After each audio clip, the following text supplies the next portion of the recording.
Баршаңызға қайырлы күн. Бүгін сіздермен өте дәмді, әдемі және хит болып жүрген макаронстың рецептімен бөлісемін. Видеоны соңына дейін көріңіздер. Құрамын дайындап аламыз. Ең алдымен таза тұрған ыдысымызға қант ұнтағын иленгіштен өткіземіз және ұнымызды иленгіштен өткізіп араластырып дайындап қоямыз.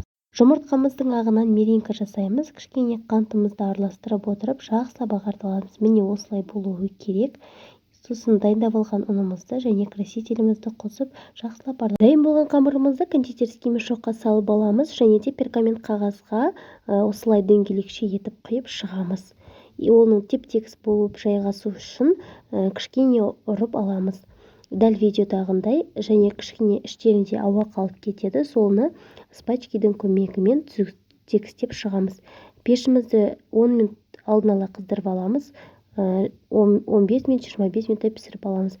Макаронстарымыз дайын болғанша крем дайындаймыз. Креміне творожный сыр және сахарный пудраны 82% майымызды жақсылап миксердің көмегімен араластырып аламыз. Міне креміміз дайын. Міне осындай насадкамызға жайғастырып салып аламыз. Міне макаронстарымыз дайын болды. Өте әдемі болып шықты. Енді осы макаронстарымызға кремдерімізді видеодағындай кремдерімізді жақсылап жағып аламыз. Макаронстарымыз дайын болды. Өте дәмді әрі керемет болып шықты. Сіздер де жасап көрсеңіздер болады. Рецепт тексерілген. Міне осы рецептпен мен жасап көрдім. Өте дәмді, жай ғана ұннан жасалған рецепт мінсіз болып шығады.